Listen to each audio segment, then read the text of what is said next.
I have seen ghost projects and ghost payees as I carry out this particular mandate. So what have we done about it? Because as an office, with the few staff that I have, we have to do something at least to mitigate, although we can't say that it is 100% successful. So we have drawn up templates that follow the law to guide those who are requisitioning the funds to ask for the funds in a certain format. These formats are in line with the Public Finance Management Act and regulations, and are also in line with other laws like the Income Tax Act, like, I could say many others. But we have picked all the respective laws and put them in form of a template. And we tell our clients, please put your requisition in this form. Do you think they do that? It's a fight every single day, the source of our corruption. We carry out M&E, that is ground truthing of the reports that we are given. And a lot of times we have found just what the head of public service said: ghost projects, sites where gum trees have long grown, but where they are still requisitioning funds, fresh requisitions, and there's no project. So we have this, and they are in my reports. We also have whistleblower policies, and we have encouraged the public to come back to us and tell us whenever they feel that something is happening. This has been very helpful, because a lot of times members of the public have told us, oh, you remember that project that you are being told about? There is nothing on the ground. Sometimes we go there, we find the contractor running to the site with building materials. We have seen a lot of foreign travel, which is wasteful.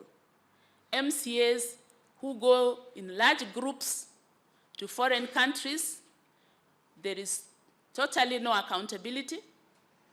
They do not produce any reports on what they have learned from where they went, and such like things. We have seen distortion of car reimbursement. You find somebody bringing a 13-year-old car and saying they paid 4 million shillings.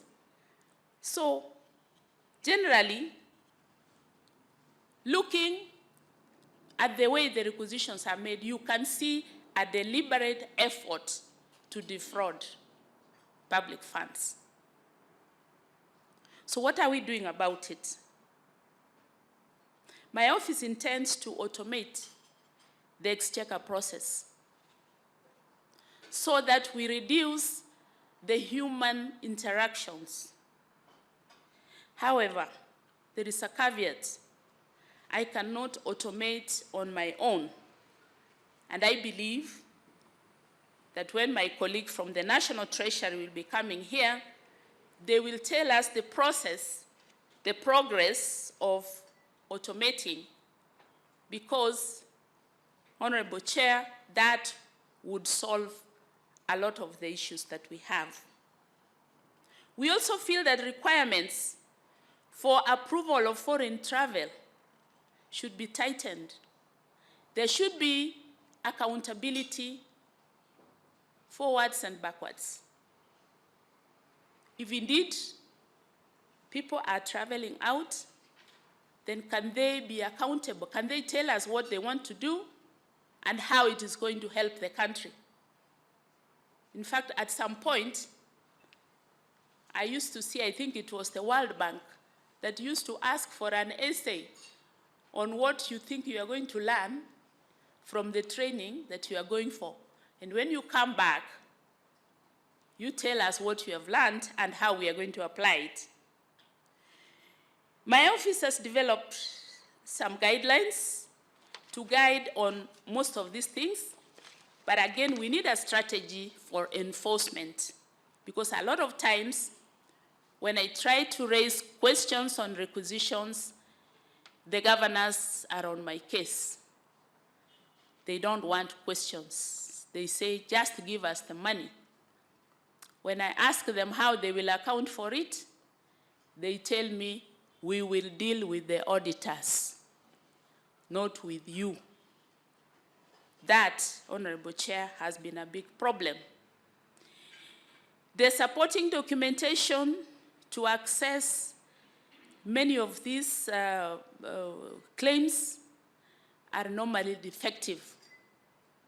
And this is something we can work if we have a whole of government approach where we agree that if requisitions are not properly supported, then they do not succeed.